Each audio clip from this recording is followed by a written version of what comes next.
Ladies and gentlemen, happy Monday. Welcome back. Episode 15 of A Puncher's Chance. Happy Monday is right. We always record on Monday, so we're back. Quinn, how are you feeling? What a weekend for both of us, to be honest. So we got a lot to talk about, but How am I feeling? how are we feeling? I'm feeling a slew of different emotions. Okay. I'm feeling good that I've gotten through this weekend because it was a rough one. But in comparison to probably some other people's weekends, it was probably an average one. So I'm trying to keep that in perspective as much as possible. I think now back into the week in the thick of things, which I don't really ever have a moment of time that's not kind of on, I'm halfway on sometimes. Yeah. But where I can kind of step away slightly, but it's not necessarily, it's never really stepping away. But in that being on now, I feel a little discombobulated because I don't have the things that I need. There's a little more, there's open-ended things that I need to close before, but I need the things I need to close them. So, but overall, I'm okay. I'm good. I'm learned to be much more optimistic, already as optimistic as I am. Yeah, you are. I kind of had no choice, but we'll get into that though. You had a great weekend. It was a weekend. Yeah, it was. Which something. you compensated for mine. So, I guess I took. Yeah, I made which up I for needed, yours. which I needed to hear. So, but welcome. Yeah. It's a beautiful Monday, and I think we can. You can turn anything around on a Monday if you do it right. Yeah, so, Mondays are for the turnaround. They are. There's a lot to get into. There's a lot of There's a things ton on my to get mind. into. There's a lot of things I want to talk about. Yeah. I figured the beginning part of this was going to be our weekends because I don't know what you want to talk about, but I know I'll get into what my weekend was. I don't know if you want to get into yours. Do we want to start with the good news or the bad news first? What do you think's better? What is better? Do you like telling people the bad news first or the good news first? I think you could tell bad news in the positive way. Yeah. Which is crazy to think about. But yeah. I can say bad news in a way that it's not traumatic, I would say. So I guess I'll start kind of with mine. We'll go bad first and we can go bad. Get good. Go to Washington, D.C. My family is Maryland Terps fans, and they're not unbelievable this year, but it's a fun place to go watch a game. They're playing Penn State, and Penn State's always fun to go watch too. So we had planned this months ago. So we get down there. My family was staying in a different part of Maryland, and I decided to go to stay in D.C. With my girls. So, and we've talked about this several times, her and I, about sometimes almost trying to outsmart ourselves. Sometimes of hey, we got offered to stay in Maryland with my family. And we're very into kind of bougie things. We're both into bougie things to a degree. Although I think I can get a little grittier in some moments for sure. I've slummed it, definitely. So now doing what I get to do now, I want to be able to be in the places that I like to be. And I'm also not in D.C. that often, and her sister goes to school in D.C. somewhere. So we go to do that. We're beefing kind of about nothing going on the way down, but that was partially my fault because of the week that I was having and some of the calls that I was getting about things that were not that pertinent to my life, but also people like to, especially when you're in certain spaces of power, people think that you use it in a different way or there's not enough, you're not as attentive to things that they want you to be attentive to, and for me, it has to be worth my dollar. It has to be worth my time. So, yeah. But that's neither here nor there, right? We get there. We go to dinner out in D.C., really nice spot over in Noma, great neighborhood. And so we get back to the hotel. The hotel's got a valet. This is a nice hotel. I won't say the hotel's name on here because I plan on going back in a different state. I just won't go back to this one. Another shot. Yeah, I won't plan on going back to this one in this particular place, but I'll go in a different place. And so because I've had really good experiences here. And I parked my car at the valet. Usually valet is very reliable. So there's 50 spots at the place that they had. And there's 30 spots. And this is the 50 spots were on their premises of where the hotel was. The other 30 were at the Whole Foods parking lot that they also have spots at. You've been to a hotel parking lot, I'm sure, before in the past where it was across the street and they had the reserved spots for that particular place. Don't think anything of it. It's late. It's like 11:15, 11:30 when we get there. So now you're just willing to go to bed. And I wake up the next day and I need to go get my jacket. I need to get some other things for my car. Now, it was an oversight for me to leave one of my bags in my car that you usually see me with on a consistent basis. Yep. I'm there. It's every time I pull it out, I take it back in. I pull it out, I take it back in.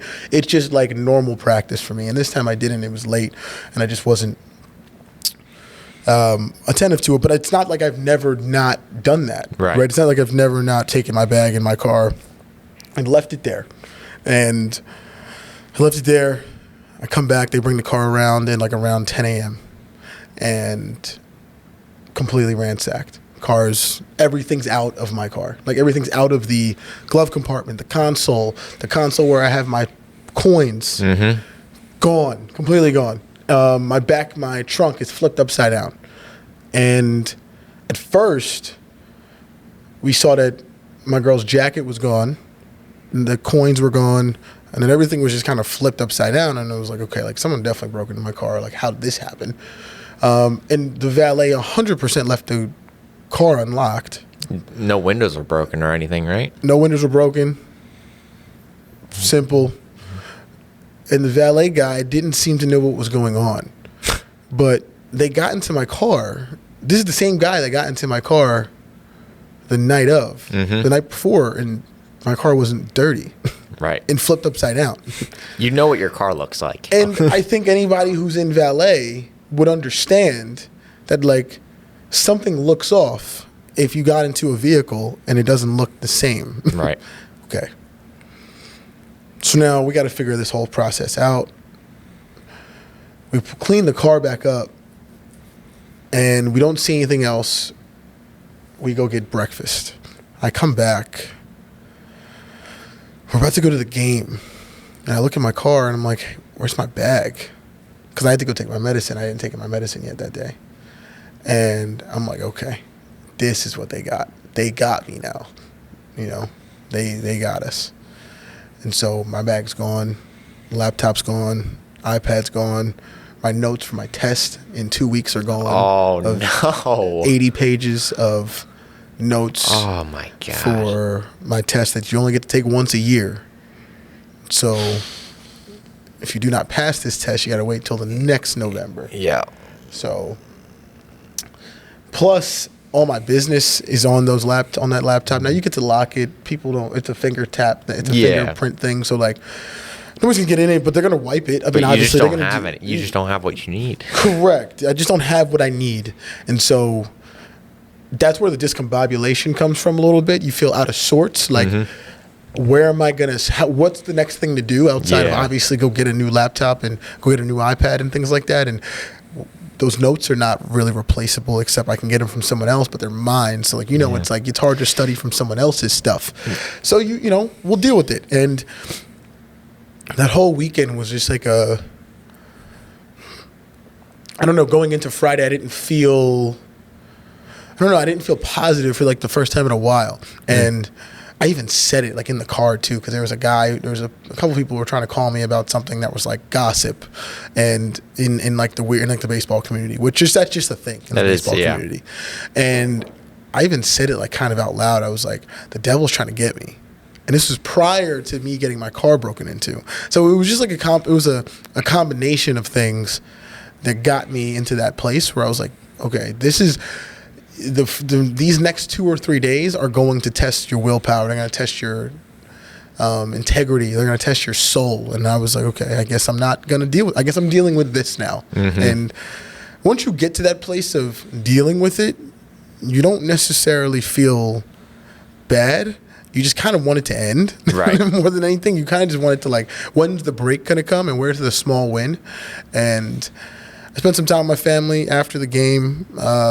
Maryland lost, right? That was another loss, right? Like, we're just stacking up these losses right now. Just tax them on. We leave, we go get dinner at some, an Irish pub somewhere over in Maryland, and that was fine.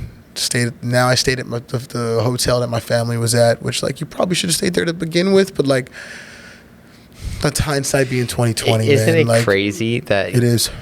All these things happen, and you go look back on your weekend. You're like, oh man, we were beefing about nothing on the way down. That was already a bad vibe, and then you're just not as positive as normal with other people, and you look back and you pinpoint all of these things that kind of just added to the negativity, and then you get hit with like a tsunami of your car getting broken into, and then that's how it goes. But it's almost like, if I could have gone back and done it, I would have did it different. Well, I don't know and it's like, I guess I would have done it differently, because, like, I think it's very difficult to have the woe is me mentality when you realize that these things can happen any day. And you're just kind of living a life, like, you didn't, that could have happened in any place, anytime, anywhere. And it was funny, I think the officer that I got pulled over by on Friday, which was like, that was kind of one of the starts, and I didn't get any ticket or anything, but I was actually trying to find the turnpike where I was in North Jersey, because I wasn't familiar at this particular spot. And he pulls me over and he says, hey, like, you live over in this area. And he said, hey, they're breaking into cars in that area. And I didn't think anything of that, except, like, in my area. Like, my area is pretty nice. Like, I didn't expect them to be doing that. But I guess that's kind of where they do it, because why wouldn't they? So I think that was also put into the ether. And so what you say and how you say it and how you believe it will also kind of manifest itself, and in the right way and the wrong way. And so I always say to people too, I always say to athletes too, what you say matters to yourself, and It really does. It really, really does. Really like, you does. will decide if you will lose or not, or if you will be successful in this scenario. And that truly happened. It was like, oh man, like, now this guy put it into the air. Like, I could definitely get my car broken into. Now, I wasn't thinking that entirely, but, like, that's in the back of your mind now, going back to the place you're going to. And it was like, look what happened. So I'm iPad-less, I'm laptop-less, and my phone is my lifeline right now. So At least you got something.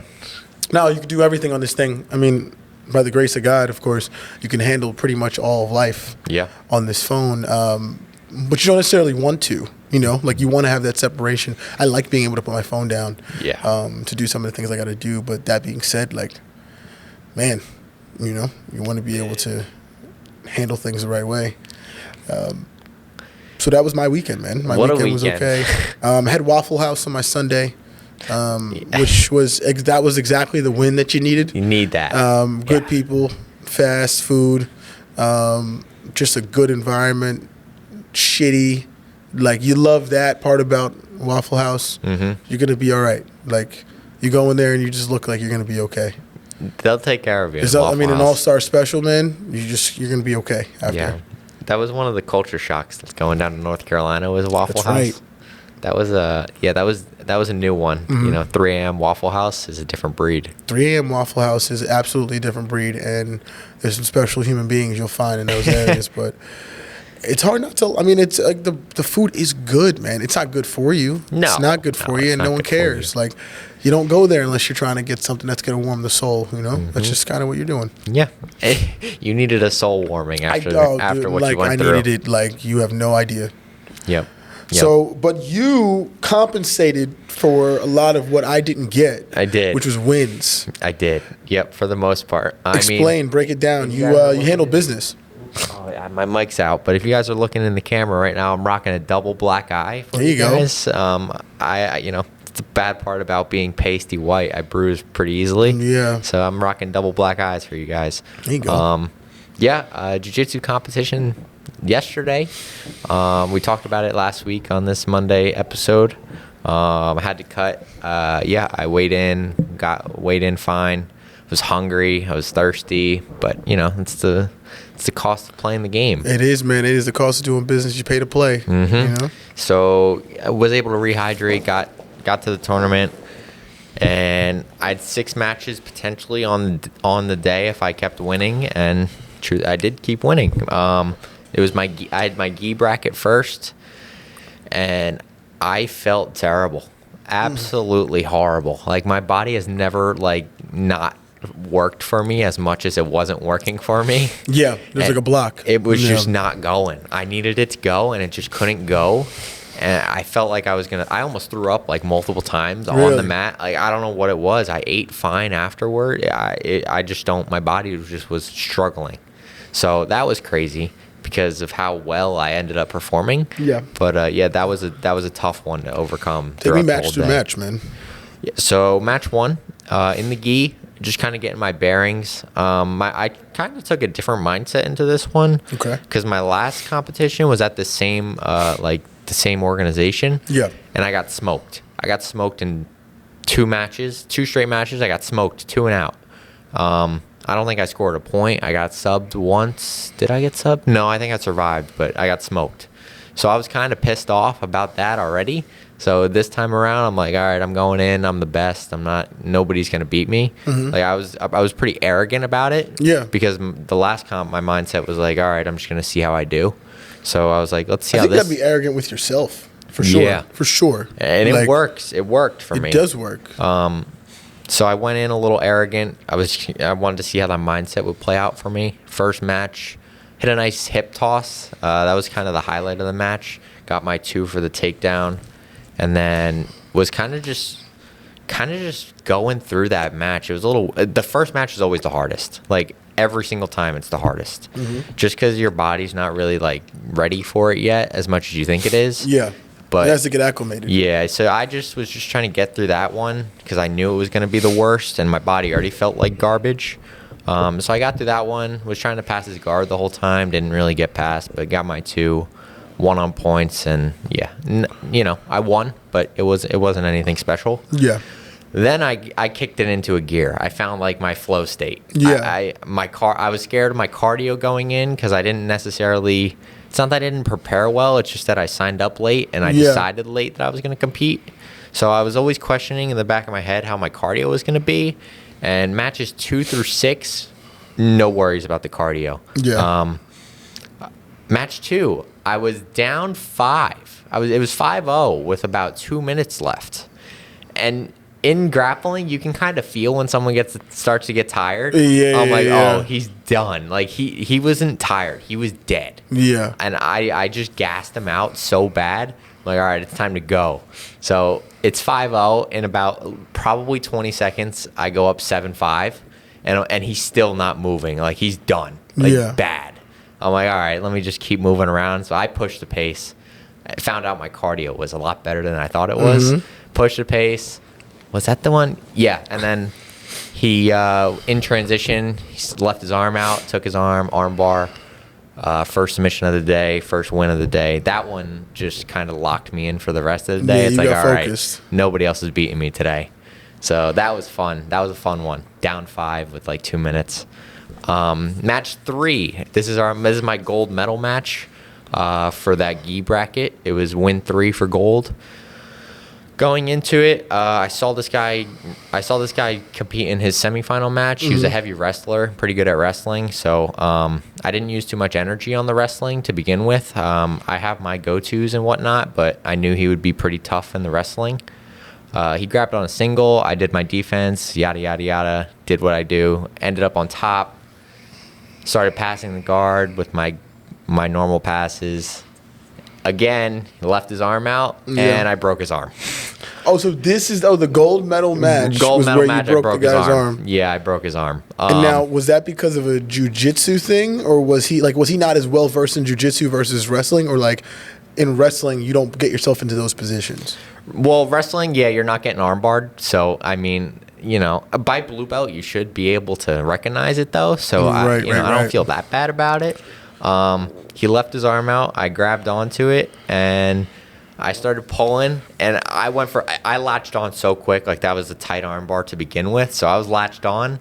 I started hipping up, and I could feel it. I was like, okay, I can like snap it right now. Yeah, so I eased up a little bit, but I still had to pull to make sure I got the tap.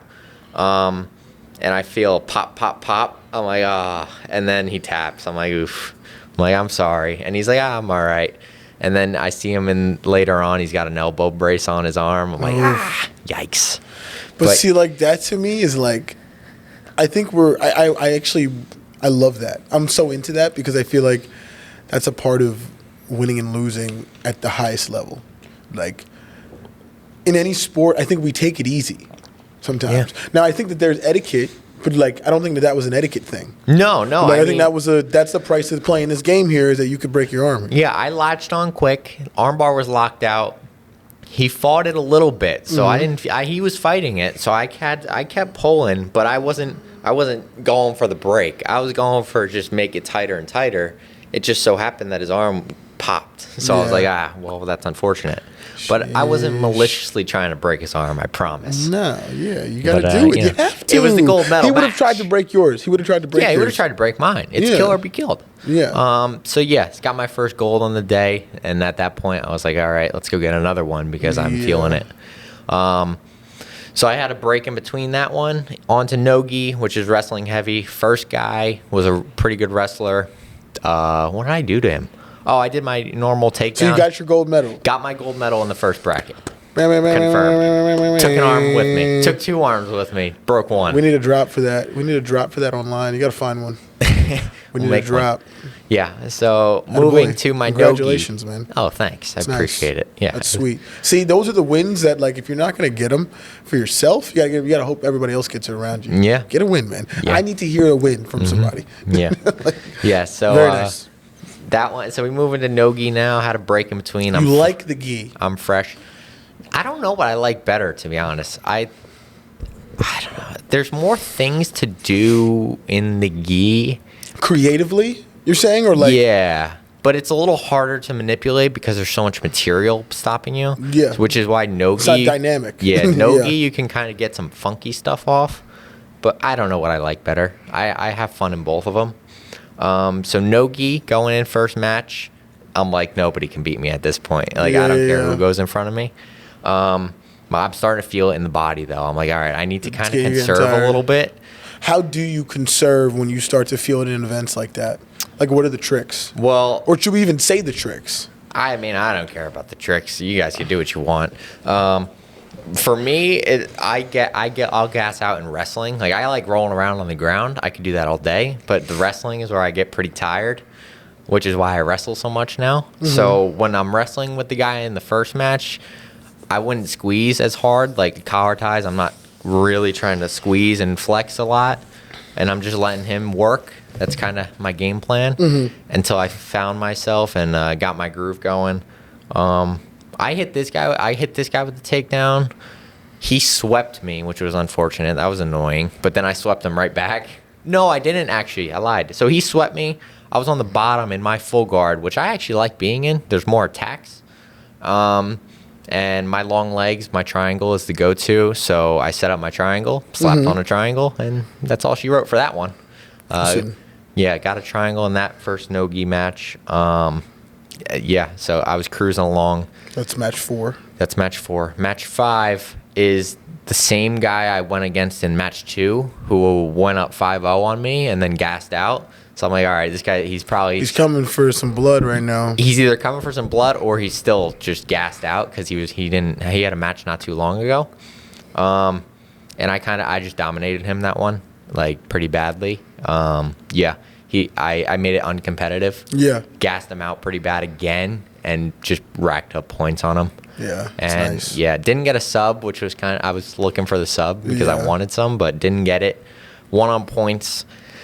And then this finals match was wild. It was crazy. I was watching this guy, the whole no-gi bracket. He didn't do the gi bracket, so he's a lot fresher than me at this point. Sure. He only had 2 matches. I'm going on 6. And he won, I think he won 19-0 and 15-0. So I'm like, okay, here we go. Let's get it going here. And I still had the confidence that, like, he wasn't going to beat me. Mm-hmm. We get into it. He hit me with a takedown. He got his 2 for a takedown, and he got on my back in a scramble, which was unfortunate, but wasn't really worried about it. My defense is I trust in it. Got back, to the feet. Yeah, got back to my feet. So it's 6-0 at this point. I hit him with a takedown. I pass his guard. So I think it's 6-4. And then from there, I couldn't tell you what the score was. We got back to the feet, and he was a heavy wrestler. But I'm like, all right, this is my last match of the day, so I'm just going to empty the tank. Yeah. So I'm wrestling with him, and I gave it everything I had, but he hit me with a takedown. I think it might have been 8-4 to end. But, I got to show you that video. Yeah, maybe I'll put it in here. I don't know. Throw it in, man. That match was crazy. Some of the craziest wrestling exchanges I've ever had. Yeah. I literally, at one point, I grabbed on a single, and I was so tired I could barely even hold him up. And it's called a tree topper, where you bring his leg all the way up over my head, and he's on one leg, and I'm just running into him. I ran him across like 3 mats, and the ref said stop, and I just tossed him. I didn't even I was so tired, I just tossed him. I was like, I've had enough. And he went flying. I'm like, well, that sucks. Yeah. That was funny. So I'm excited to watch that. But yeah, that was my favorite match of the day, and it was my only loss. And all the guys were there. Pando, RJ. Pando wasn't there. His son had a thing in Maryland. RJ was there. My brother was there. Some of the other guys were there. Nice. But overall, I mean, some of the most fun I've ever had. A great weekend. I got no complaints. What would you change from that weekend?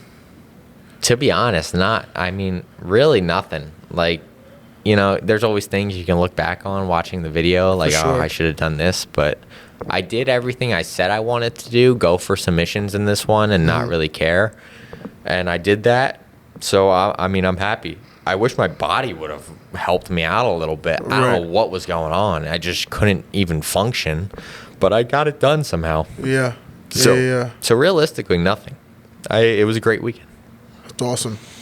That's really good. I mean, at least from your side too. I mean, I know you were thinking about you've been contemplating continuing to compete in a different in the same places you've been trying to do as far as jiu-jitsu is concerned, and I've always tried to get you to get further into the MMA all around. Well, after that weekend, now I kind of do. Yeah, now you feel like you're prepared. Now for that. I got the confidence for it. What do you think you're prepared to do next? That's a good question. I mean, I do want to do an IBJJF. Yeah. Which is like the cream of the crop for jiu-jitsu. Yeah. That'll be 2024 because 2023 is kind of over for that. So maybe see what's happening there. Mm-hmm. If not, maybe fight again. Yeah. Now, are any of these paid? No. I mean, not yet. No. Yeah. You have to get into like a full-blown commission. Yeah, and get a following or something. Get sponsors maybe. Yeah. But yeah, no, not yet. Okay. Yeah, I mean that sounds awesome, and I'm glad you got so many of these wins too. Because even the losses sometimes feel like good losses. That was great. That was so much fun, because it was like an Olympic wrestling match. Like the Olympic Worlds are 6-minute wrestling matches. Yeah. And the majority of that match was us going out of bounds, and you would start in your wrestling stance, and the ref would say go. Yeah. So I'm like, now it's just a grind here. Yeah. Now I just gotta grind this out, and my cardio was outlasting him. I saw him breaking a little bit. I'm like, oh, you're done now. I'm like, I'm double your matches right now, and I'm still going to break you. So I tried. How do you build the cardio to feel like that? To be honest, is it just straight grappling? And you could do your running and stuff, but in my opinion, just wrestle. Yeah, keep doing it. Just wrestle. I've talked about wrestling with those D1 guys and national champion guys. Yeah. And, I mean, if it wasn't for them, I wouldn't have had that in that last match. Mm-hmm. So I say just wrestle. Yeah. I think that's the same thing, I think, in endurance and anything in life, too. I think you have to ask yourself, what is it that you want to do? And you have to start doing that and getting good at it. So, similar to what you're saying about wrestling, just to continue that, if someone were to tell me how to, in basketball or baseball, right, hey, I want to start throwing harder, well, you got to throw. Mm-hmm. You have to throw. Yeah. And it's not going to be the running, it's not going to be the strength and conditioning all of the time. Those things certainly play a role, and they will be effective over the long run, but at a very basic level, you have to throw. Yeah. Right? Same thing, and I'm sure in wrestling and jiu-jitsu, it's not necessarily the 17-mile runs you're going to take. It's going to be the are you good at wrestling and can you wrestle for a long time? Yeah. And can you see enough obstacles to get past? Yeah. And I'm sure that's helped you in this position. Yeah, it's I mean, like, the running is great and whatnot, but wrestling, the muscles you use in wrestling and jiu-jitsu compared to just running is wildly different. Yeah. Like, you can run all day, like, and then get into a wrestling match and be tired in 30 seconds. Right. So Right. that's where I lean on that idea. And you find out if you really have that dog in you when you see Right. someone standing in front of you that Right. is not getting tired, and you're like, oh boy, I'm in for it. But yeah, so And you rise to the occasion a lot of the times too. I feel like people don't realize what they're actually capable of until they get into a position where they're forced to use their capabilities. that was exactly me, to be honest. I think I said that to you. I texted you that. That was the biggest thing that I was happy of the weekend is I left that match, that sixth match of the day. I'm like, man, I went somewhere that I never gone before. I had a different vibe than I've ever Yeah. had. Like I felt that dog coming out, and it was a grind, and I'm so happy about it. It was so I think much it's so fun. cool that in that process, even in a loss, you feel like you could have that dog in you, but like there's so much of that. There's like the softness of that of athletes now that don't necessarily feel that. Like they feel like the loss is predicated on them not performing obviously as well. And it's like, yes, in theory, a loss doesn't mean you won, but like it doesn't mean you necessarily lost in your own like heart of hearts though. You know what I mean? Yeah, like absolutely. you performed at a really high level. Unfortunately, they have to pick a winner. Yeah. You know?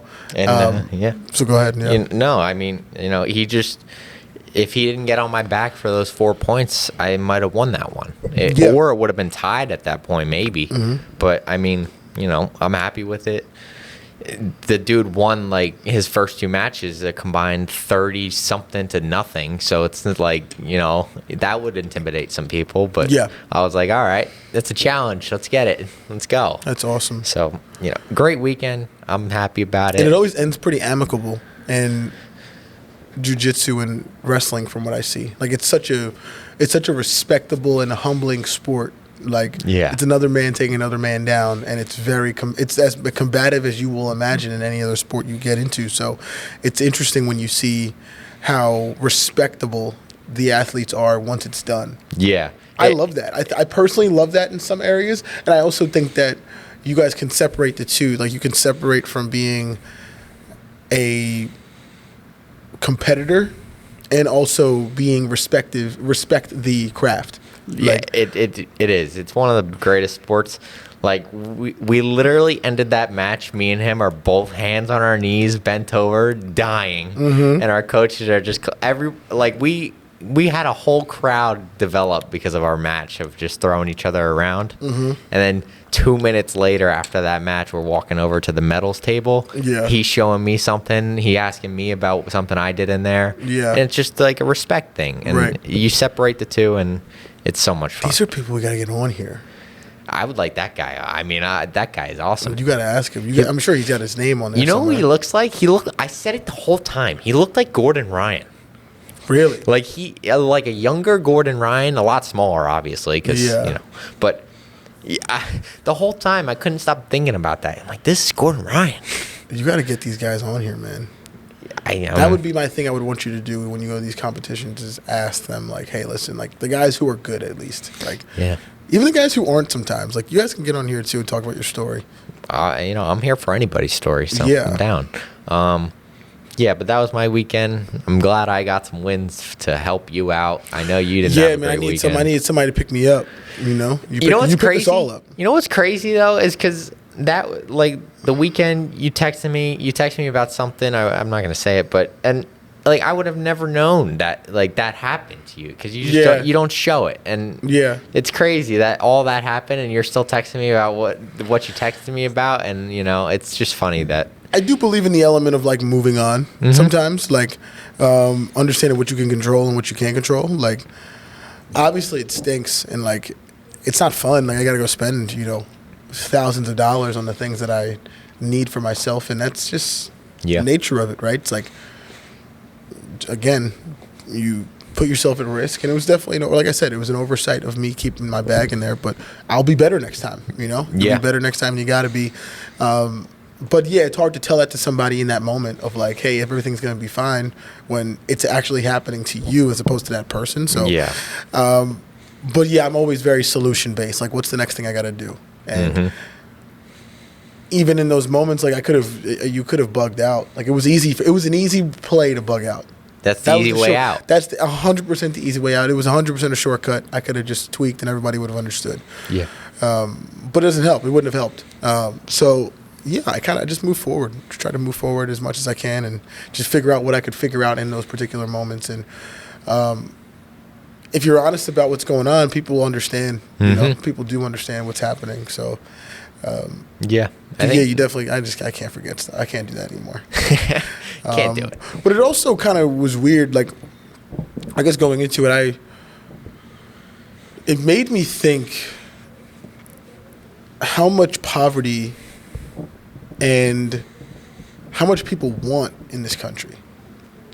I think that was what really, like, I sat down when I was hanging out, and I finally got back to the new hotel, and I'm hanging out and I'm thinking about what's going on, and I'm like, wow, man, like, people really have to go and break into cars in this country to make sure that they can get the things that they could sell so that they have enough money to live. Yeah. Like, he didn't need any of my documents. He doesn't want any of that. He's throwing those away. They're throwing those away. Those things don't even exist anymore. And the things that do exist are things that he could sell for $300, $700, whatever it is. And that's enough money to help that person potentially live for maybe a week or two. And it's just fascinating that that's where we're at. And I think there's a thousands upon thousands of different variables that come into play with it. It's political, it's religious, it's financial. There's so many of those things, and then you can get into all the sub genres of those various things. Yeah. But yeah, man, people need a lot of stuff in here, and like and it's crazy that that's where my brain automatically went to, was like, okay, someone's gonna take this and sell it, and not even use it for like an educational gain. They're using it so that they can survive. Yeah, and yeah, it's wild. I mean, I think that's always been around, stealing and whatnot. But yeah. Oh yeah. It's just I think it's just amplified these days with, it's not cheap to live. It's really not. That's what I'm saying. Like, I think it's not cheap to live. Like, I'm actually having a conversation right now with someone on through my text, who is someone we're gonna be hiring in the next, like, probably a couple weeks to a month. And this person's really good, from what I hear, from what I know. Right. And they're asking about a salary and what that salary could look like, moving forward. And my biggest thing is, I don't necessarily care about salary, because, like, money's important, but it's trivial when it comes down to, like, what the value is, right? Like, what you're bringing to me, right? And we talk about this on several occasions of, like, it's not always about the money. It's about what that money is going to do for us. What's it going to bring to me that's, like, above and beyond that I can actually, like, hold. I can touch. I can feel that. Yeah. I can see it. And so this girl who's pretty talented at what she's doing, and she's a friend of mine through one of my friends who's also a client. So, and she's asking about, like, is there any growth in the salary from what I gave? And I said, well, I haven't said it yet, but I'm going to. And one of the things I'm going to say is, value. And she asked, like, what do you measure your value on? And for me, candidly, it's what you want to do, right? Because everybody wants money. Everybody wants a job. But, like, depending on the industry you're in, like, you could either be very replaceable or you could be, like, a major asset. And, like, that's why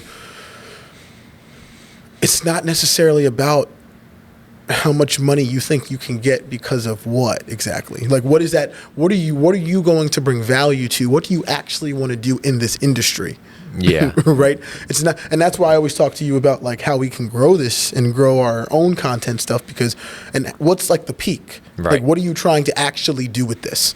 Because sure, like if we want to just keep doing a podcast, like we could keep doing a podcast, like that's fine, you know, and we can keep going into our audience, and it's not a major one, but it's enough people that we could feel satisfied with, like these 200 people are watching on a consistent basis. Yeah. But like, what do you really want to do? Right? Like, because everybody says they want to do a podcast, but it's like, well, what do you want to actually accomplish? What do you want to do with that finance job? Yeah. Right? Outside of just like taking care of your family, right? Because you could take care of your family with the money you have right now, right?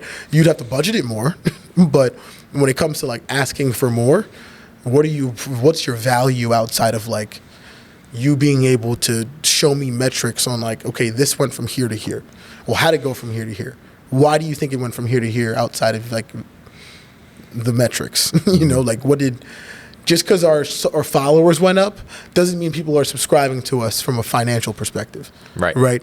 That's a big thing in like what I'm looking at when I look at like our YouTube stuff, right? It's like, okay, our YouTube can go up thousands of people, but if they're not buying the content, then like, what are we really doing? You know, what's that really coming into? That's why I love platforms like Patreon, like an OnlyFans. There's a couple other places that like, what's the place called? Something House, Moment House. I've never heard of that. Places like that. So like Moment House is a place where you can like put like a special episode, or like you can put your own content and people can buy it for like $2.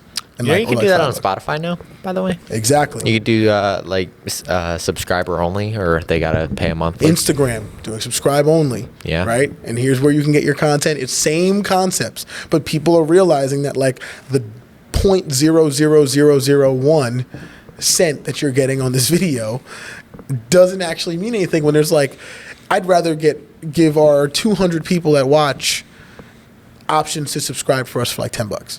Yeah. And then we'll feed them a crap load of content and stuff that's like, hey, this is really cool. They're interviewing this person. They're going to this place. They're going to that commission. They're going to this music. They're going to this musician's studio. Like stuff where they get to see like how things look behind the scenes. But so then I say that to say like when it comes to value and like how you obtain your dollar, like you got to let me know what you want to do. I don't care that you can do a job. Yeah. Like everybody can do a job. I can teach you the job that this girl wants right now, easily. Absolutely. I could teach this to you. The person we have already doing things at a higher level can also teach that to you, and it would take you like maybe like a week. And there's like little creativity things that like probably come into play that maybe are just would separate you like at a base level, but like that doesn't necessarily mean you can't obtain that creativity. But it's how do you want to get there? Like what separates you from like other people in this process? And that's the difference. And it's like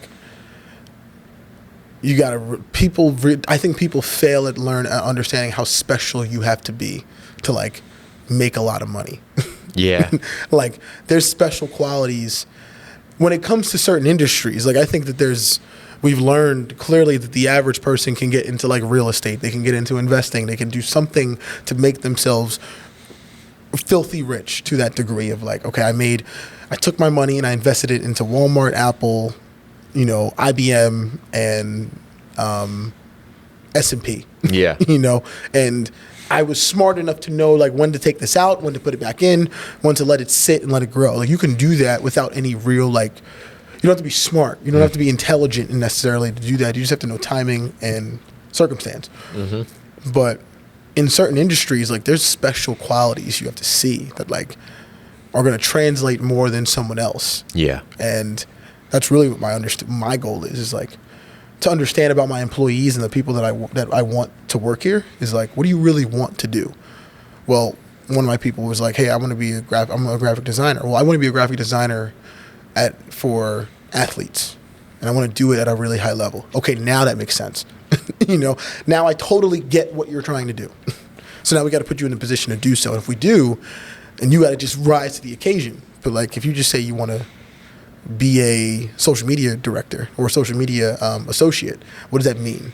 Right. You know, because those people are just very replaceable. So I think when it comes to the dollar, and when it comes to the world that we live in right now, to what we have to go and get, you know, like it goes down to even the thought of like when I got my stuff stolen. It's like, well, that person probably didn't feel special enough in wherever they were to now they're living potentially on the street, or they don't have enough to be able to provide for themselves. And maybe no one's making them feel special enough. Or maybe they have bad circumstances that led them to have to do this. So you have to kind of like spin it in your brain as opposed to say like, this is a bad person, and which they still could be. There's so much room for that to be happening. Like, there's just bad people who just do bad things. Giving them benefit of the doubt. But that, if you're going to give benefit of the doubt, you got to kind of give it with like real context, as opposed to just like, oh, this person did this and they weren't supposed to do it. Right. Yeah, it's interesting. It is interesting. You know, I find it crazy nowadays that you brought up like the value of the dollar and making a lot of money, and people don't understand what it takes to really make a lot of money.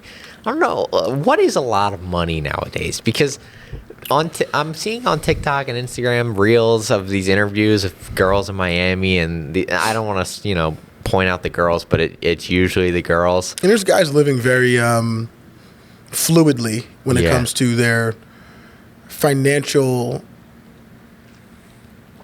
situations and stability versus what they actually have. Like, I know a ton of guys who dress in a ton of designer and don't have any money, and I know a lot of guys who don't dress in any of those things and have a lot of money. So it's usually how it goes, too. It's most of the time it usually goes that way. And it's not to say you can't have those things, but it's very in moderation. Yeah. You have to. But so these interviews I'm seeing are like, how they're asking the girls, how much do you want your future husband to make? Or how much does a man need to make to have a chance with you? And they're saying like it's baseline $500,000 a year to $1 million a year baseline. Now, where are these girls located? I mean, it looks like it's like a Miami or like a Fort Lauderdale. That's where it looks like these interviews are taking place. I see what you're saying, and I know I've seen some of those interviews. Now, that's also a very complex. It is. There's a lot that goes into it, but But breaking that down, that's crazy. It's a lot of money. My question to you would be, my breakdown would be, you'd have to understand what your expenses are to then understand what you'd like to have in disposable. So like my expenses per month, I would say are anywhere under $10,000 a month. My expenses for everything. Okay. Yeah, it's under $10,000 a month. Now everybody can't say that based off of their location. Like my location for that would be considered. It's under, mine would probably be, I'll even go even a little bit more specific. Mine's under like $8,000 a month. So if I can get to, let's say, and I won't give any discrepancy of where I am personally, but like let's say I'm at like $15,000 a month. Right, let's say I'm at like 15 to 20. That would mean I would probably have like $12,000, $8 to $12,000 a month of disposables that I can have, and that disposable means I can buy whatever I want, when I want it, how I want it, and I can go the places I want to go. I can do the things I need to do. I think those women who are asking about that don't realize how much that actually is yet, because maybe they don't see a path for themselves to get there. Yeah. But like the women that I know who are like hardworking women who are making, let's say, over $100,000, you do they realize like $8,000 a month is a lot of money. $8,000 to $9,000 a month is a lot of money. Yeah. And they look like it. They look like they're making that money, and meaning they have the place that they want to live in. They drive the car that they like to drive. They can take care of some of the people in their family when they need to. They can also buy the things that they want to buy, and they can look the way they want to look. So, which is all we're all trying to do in some capacity outside of building like generational wealth. Because the fact of the matter is, I think the generational wealth doesn't start clicking for the majority of people until like your mid-30s. Like, you're not really thinking about generational wealth right now on a consistent basis unless like you've gotten taught that. Yeah. But most people aren't getting taught that. Most people say you got to make some money so you can live and like have fun as well. But like, and that's probably the 21 to like 30, maybe 35, 34-year-old mindset. Like, which is nothing wrong with that. I think now, between the ages of 21 to like 29, some of that culture has shifted a little bit, which I actually appreciate. Like, it is about trying to figure out ways to make more money, invest into different things, and you need that information. We didn't have it prior. Yeah. And I think we didn't have it at this large scale. Right. So I think that scale helps us, and the visuals we're getting from people who are in similar scenarios as us are starting to show you that you can do it. Mm-hmm. So people are doing it. But to kind of go into that question, like, I wouldn't be upset about a woman saying that she wants her man to make $500,000, but you also would have to help me understand what your value is. What do you want to do, right? Yeah. What do you want to do that's going to help you put yourself in position to be with somebody with that value? Yeah. Because I'm not saying that you can. That's a great aspiration, and I think that there's women who can obtain that. It's just tough because fact check. I'm gonna fact check this after, but I don't know where I saw it or where I read it, but it was the top 1% income on the globe. So this takes in like third world countries, and I think I'm gonna fact check it, but it was $52,000 a year, is what I heard. How much? I heard 52,000 was top 1% on the globe, like everything. So that's taking into account the third world countries and let me see top. So U.S. might be different, but if that's true, and we're talking $500,000 to $1 million. If you earn $60,000 a year after taxing, if you don't have kids, you're in the richest 1% of the world's population. If you have a household income of $130,000 after taxing, you've got a partner and one kid, you're also richest in the 1%. I would say, if we're looking at the facts, if you're looking truly at large, like, I mean, I could see it, man. Like, there's a lot of, I could see it really and it all truly depends on where you live. Mm-hmm. Like the average. U.S. is probably different. Was that world or that U.S.? That was the world. Let's go to U.S. U.S. might be different, but then cost of living is also higher, so then it might balance out right there. Top 1%. I don't know. Income it's tough. I'm just a fighter. Trying to make my way. So the top 1% in 2023, the ultra wealthy group of households make $952,000, $902,000 to $300,000 more than the national average. No, it's $952,902 is the ultra wealthy group of households, $300,000 more than the national average. Meanwhile, the top 1% pays the effective tax rate across our study at 28.4%. So I'm trying to see. I don't know what you just said, to be honest. It's 600? The data from the Economic Policy Institute shows that in 2021, annual averages for the top 1% reached $819,000. That's U.S. It's in the U.S. 800,000 is top 1. Yes. So then at top 5%. Okay. Holy, that's a lot. So I'm trying to see the top 5% here. So, yeah, okay. So 0.01% of earners is $3.3 million. Top 1% is $819,000. Top 5% is $335,000, and top 10% is $167,000. Top 10% is $160,000. Okay.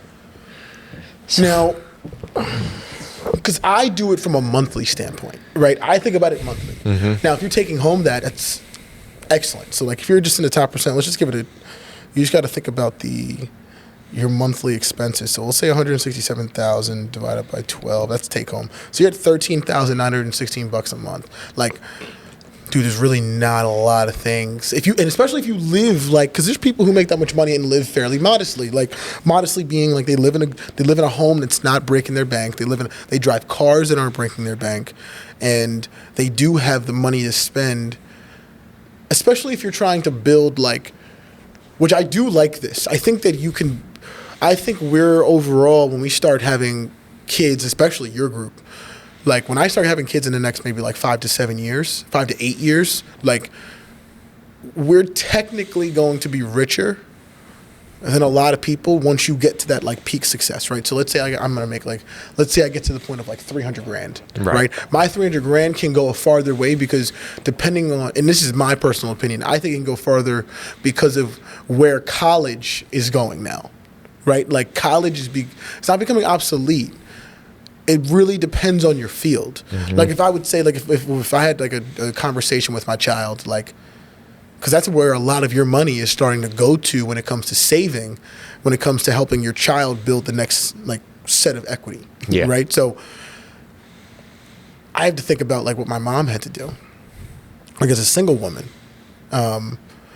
And I won't say which percentage she's in, but she had to save a lot of money to be able to have my brothers go to school and myself all around the same time. Like, yeah, that's tough. when my brother graduated, I went in. When my middle brother was in college, we were both in college, overlapped for 3 straight years. So like, it's a lot of money at once. Yeah. And so to be able to save, you'd have to save $400,000. Like, to send kids to school for 4 years, it's a lot of money. And so when you think about that, business majors, quote unquote, now don't necessarily even need to go to school anymore. So that kid to me is like, if he says he wants to be a business major and he wants to start his own business, then I would just tell my son or my daughter, you're not going to college. You don't necessarily need to go. Find a mentor. We can absolutely start a business. Like, without you doing all those things, without you going to another place, you need to learn tax, you need to learn accounting, and you need to learn how to build relationships. And once you do that, I don't necessarily think you need to go. Now you need to go and like be around peers. You can go visit a college. Yeah. Like, you can go visit as many colleges as you want. Like, I'll send you on week-long vacations to go sit at a school or 2 weeks, or I'll send you over somebody for a month and you'll go sit with a mentor. If you build it that way. Now, getting a degree or certifications will help. But like, I think eventually it's going to start, criteria for places are going to start moving into that direction of, I don't care necessarily about your resume. It goes back to the value conversation.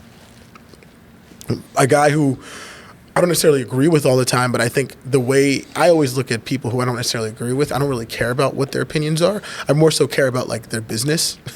Because like, there's a lot of people who do really, really, really good business, and I don't necessarily care for them at all. Like a Ben Shapiro. Right. He's a perfect example. Like, I don't necessarily care about his opinions. I don't care about much of what he has to say politically, how he feels about the LGBTQ community. I don't care about any of that stuff. But I think he runs excellent business, because when you hear him, he talks about, I don't necessarily care what your background is. I don't care about what you went to school for. I don't care about any of that. I care about if you can do this and what you're trying to obtain. And that to me is so much more valuable than like a kid who went to college. Like, just to say he went to college and he was good in college. Like, that doesn't necessarily mean you know how to build relationships, you know how to talk, and you have to work in chaos, controlled environments and out of control environments, and you're looking to grow something and you have the work ethic. That stuff doesn't mean anything to me. That's passing test, right? It's passing test. That's being able to be on time somewhere, which you can be on time somewhere if you learned it at 13, right? As long as your parents instilled that to you, then you can be there, right? Yeah. You can do some of those things. Even if you don't have parents, you can find a mentor. You can find people to really discuss how to get yourself in the right places in the right time. And yeah, I just think that stuff doesn't necessarily matter. Yeah, I mean, it's all perspective and what you believe and what you came up doing and what you learned along the way. Like the on time thing, my dad we used to be so early for baseball games when I was 12, 11, 13. And we'd get there so early. I'm like, why are we getting here so early? But you don't know anything else. And now I'm the guy that gets here 3 hours early for no reason. Well, it's for plenty of reasons. And the reasons is because it's just been instilled in you. And it's been that's all I know. It's all it's all you know, and it's all that you associate with being at a job for, right? It's like, yeah, if I'm gonna do this, I gotta do it not only to my best ability, but I gotta show them that like I can do things that are outside of just the job itself. Like, again, it's the value, right? That stuff matters to me more than you saying that you're really good at editing a podcast and doing a podcast. Yeah. It's, can you be here on time? Can I trust you with locking up the office? Can I trust you with thousands of dollars of equipment? Can I trust you with those things? And trust doesn't mean because you went to Princeton. Like, that doesn't mean anything. And so there is some correlation to the educational value. Like, I don't want to sit here and act like me going to college and other people going to college doesn't mean something. Like, it does. You learn a lot there, and there's a lot of lessons you'll learn with being around people. You should be able to build relationships in college. And That's your whole process of getting into the workplace. But some people don't build that. Lots of people don't build the relationships they wanted in college, or the way that it was supposed to go. There was a flow of communication that necessarily wasn't always there, or you didn't make the friends, you didn't see the girls that you wanted to meet, and so like you don't necessarily have that. Then you need to grow it outside of it, and if you don't have some of that experience, then you're not going to get it. But like you can have experience outside of an office and outside of a workplace, man. Like, but it's how much are you putting into it? How much energy do you put and stock do you put into the small things? Yeah. That's all it is. It's build the experience. It is. It's truly the experience. I think you need it. Yeah. What do you want to do? I cannot stress that enough. Like, how do you want to be? What are you trying to build? What's your legacy? Right. What is your focus? Because I personally don't need anybody in this space as I continue to build what we're building here for someone who's just like, I need like 95% of the people who I work with to be like long-term, to understand long-term goals. Yeah. As opposed to, I'm just a worker. I wake up, I do this, and I go home. I just don't have that. That's not a need for me right now. You know, the need is not just to like just do a job. Like, I need creativity, I need focus, I need energy, I need ideas. You know, I need to be able to sit back and not talk about something and hear everybody else talk. Yeah. Right? Because I want to hear what things that maybe I'm missing, but we'd have to be around each other to do that. You have to understand what people are looking to do. Right? And so, like, you've told me I want to be an MMA fighter, I want to be a podcaster, and we got to lean into it then if that's what you truly want. And so let's figure that out. Let's get her done. Yeah, let's figure it out. And you got to tell me the creative stuff that maybe we could do now, and I'll say yes or I'll say no. Yeah. But that's all the things that you have to be able to kind of discuss in the workplace. And like, yeah, man. And it really just all stems to like, even I try to compare it so much to what happens. It's everything is so much more layered than we think. You know what I mean? Like, I think in every part of life, relationship-wise specifically, is just so much more layered. I just rarely think of things as black and white. Like, there are some things that are black and white. Like, I think that we don't put enough black and white stuff out there. Right. Like, I think that there's got to be some things that are, I think in the morality sense, there's things that are more black and white. Like, hey, you can't like if I can't just come up here to you and punch you in the face right now. Like, we can't even think about that as like a subjective thing. Well, maybe I could if I wanted to, because like technically it's my office. Like, that's ridiculous. Like, that's a ridiculous thing. I can't just do that. But for circumstances that are fluid and like we don't really understand everything, there's subjectivity. And like, I think we do need to have some black and white stuff when it comes to like, that's wrong and that's right. And we should be able to decipher that as a group and know that's just wrong, even though you're trying to tell me it's right. Yeah. You know? So it's where it gets all blurred today's day and age. I don't know when that started.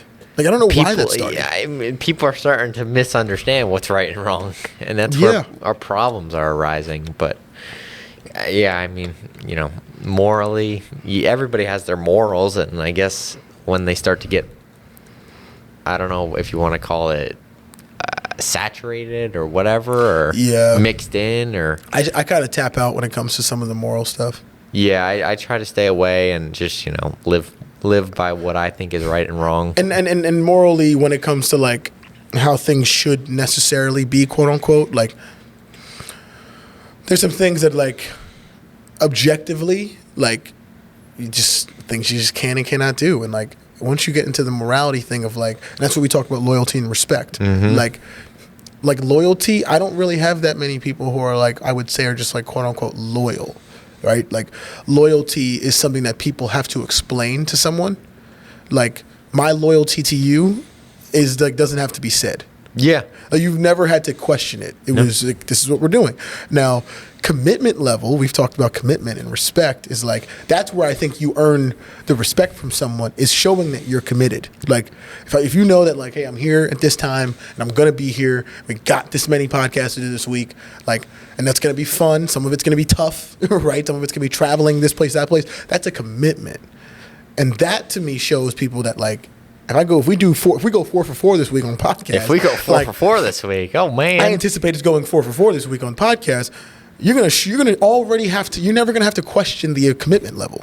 Like, it's there. So that to me is very. I think that to me is very important in that process. But I think that's where, like in work, same thing. Oh, I was loyal to you. I was there for all that stuff. It's like, yeah, but you signed on for that stuff, right? Like, you signed on for it. That comes with the job. That comes with the job, and I feel like that's where people are kind of losing a little bit of the discernment on like how things are supposed to be versus what they're supposed to, versus what they are. Yeah. And it's like, you wanted to do this too. Like, this isn't like all of a sudden you didn't want to do it anymore and you were suffering through this process. It's like, nah, man, like you decided you wanted to do this. Yeah. What a world. It is a crazy world. I don't know what time we're at. You want to pivot into another one? I got your guy. I had a question for your guy. Please go ahead. I'm open. Pat McAfee. We all know he's on ESPN now. He's signed with them. Love Pat McAfee. He's your guy. He's becoming my guy. You've gotten me into him a little bit. Why? Why is he becoming your guy though? No, well, I didn't really watch him as much as I would. I watch him now. So I guess what I'm saying, like, what do you like about him the most? I just like that. He's animated. He's very energetic. I like that. It's fun. It's something new. It's fresh. So I'm enjoying it. And that's where interesting my question you say comes. that. Yeah, that's where my question comes. Because I'll see clips of him on Instagram and TikTok, and you got the older generation of guys like, get him out of here, and then you got like our generation of this guy saved ESPN. So I guess the question is, what do you see from Pat McAfee? Like, do you think he's a plus for ESPN, or do you think he's a net negative? I guess. I think he's a plus. It's pretty split. I think he's a plus. I think he's a plus because of his innovation. I think he's the first guy doing a podcast on ESPN, which, listen, man, you're talking to, that's crazy. I'm very biased when it comes to innovation. Like, innovation and creativity, like, you're not going to get any pushback from me when it comes to creativity and like innovation. I'm trying to think of that to me is so valuable in today's world. It doesn't necessarily matter like, and I think that there's just always going to be a group of people that once you get to a certain level of notoriety and success, that like you're going to have people who just disagree with that process because they've seen something. It's change, right? Change is always going to make you uncomfortable, and it's going to make others uncomfortable. Yeah. Change makes me uncomfortable, but like I kind of invite it though because I really do like seeing things like build. Like there's things that are changing around this place right now. And outside of here that we're building, like from the ground, and it's being manifested and it's big. And it's going to change a lot of things from my attention to what other people are going to do. The employee base here is going to be much larger. And so there's going to be changes that are going to be, I think, scary for everyone. And that's going to all be like spoken about probably within the next like month or so. But yeah, it's I love what Pat does.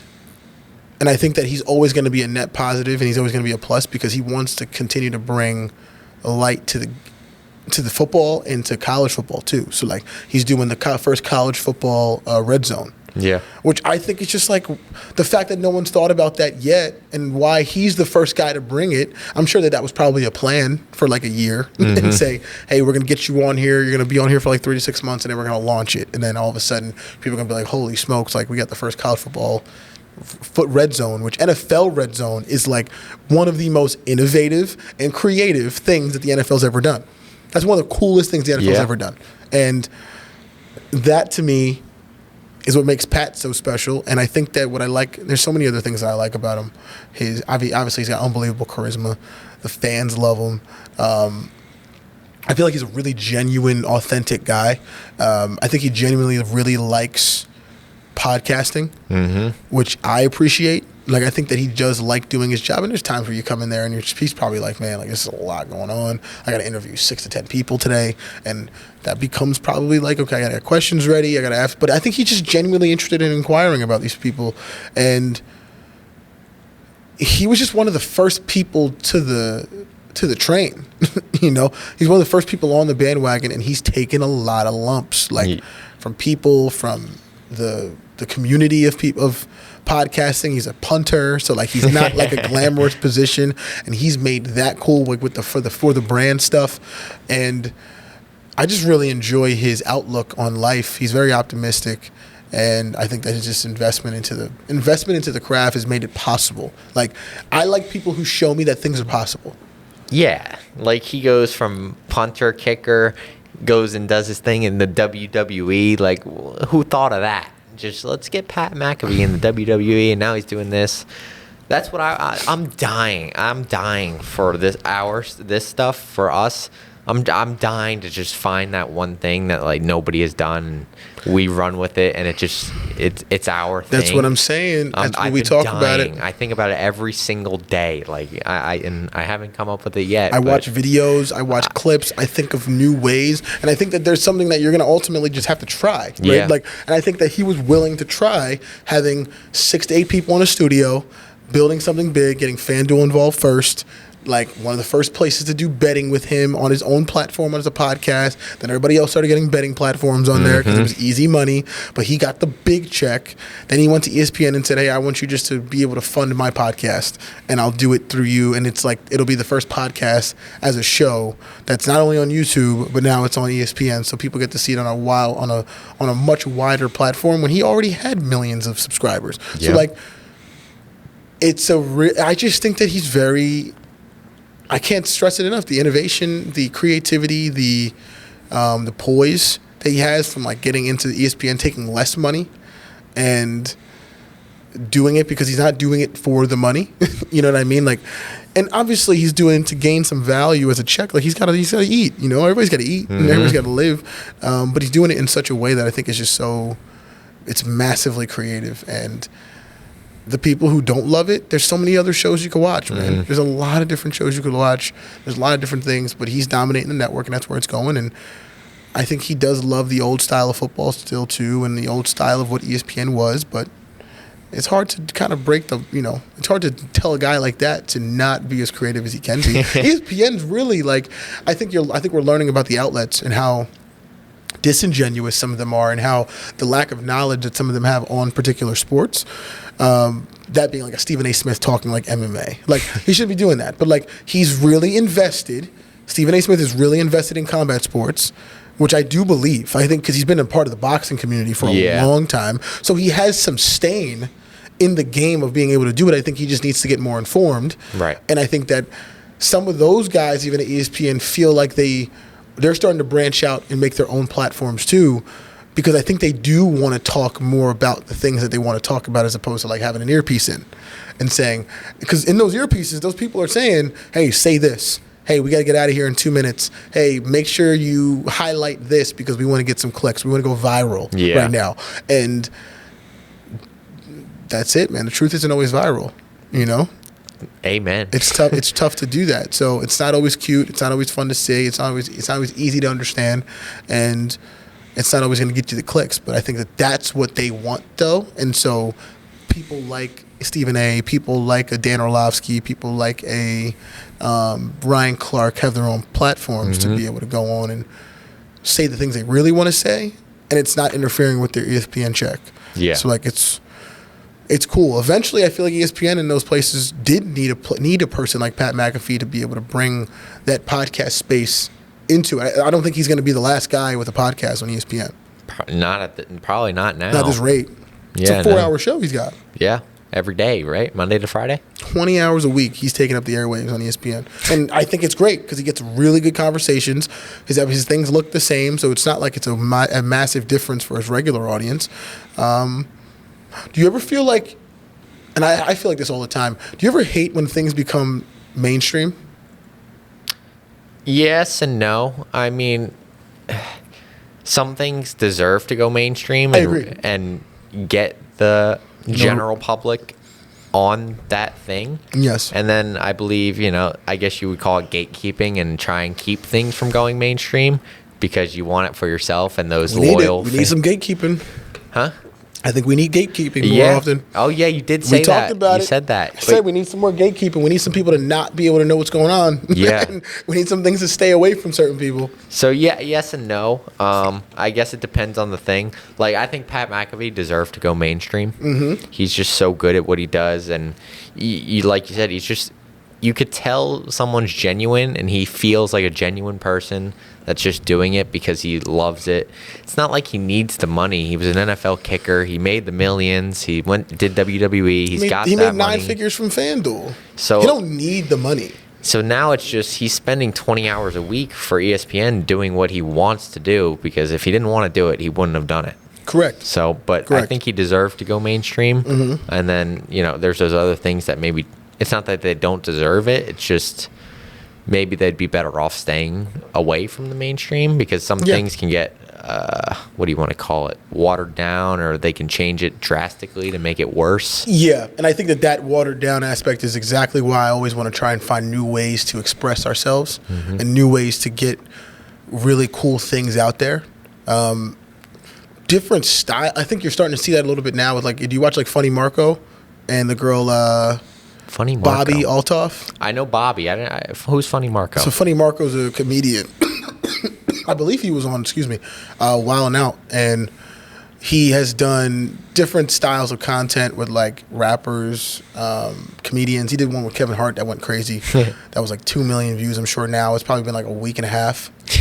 Like really, really cool videos that like he does his own style of interview where he seems a little standoffish. Like I think you're like Bobby Altoff does the standoffish interview that feels like she's asking you questions, but like around the way questions. Like I think Sean Evans, what he does is great with Hot Ones. The Hot Ones. It's just and he was the first guy to me that started the interview that was very organic, but got people out of their comfort zone, but was also centered around something that everybody can understand, like wings and things like that. Like just spice. A really interesting, fascinating way to get across an interview.